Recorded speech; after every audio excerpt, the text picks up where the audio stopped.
مومنو، اپنے آپ کو اور اپنے اہل و عیال کو اس آگ سے بچاؤ جس کا ایندھن آدمی اور پتھر ہوں گے، اور جس پر تند خو اور سخت گیر فرشتے مقرر ہیں۔ وہ کسی حکم کی جو اللہ ان کو دیتا ہے نافرمانی نہیں کرتے،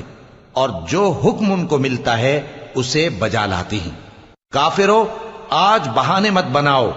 جو عمل تم کیا کرتے تھے انہی کا تم کو بدلہ دیا جائے گا۔ مومنو،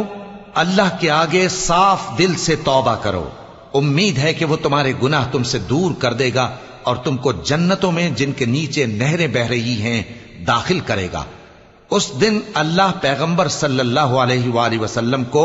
اور ان لوگوں کو جو ان کے ساتھ ایمان لائے ہیں رسوا نہیں کرے گا، بلکہ ان کا نور ایمان ان کے آگے اور داہنی طرف روشنی کرتا ہوا چل رہا ہوگا، اور وہ اللہ سے التجا کریں گے کہ اے پروردگار، ہمارے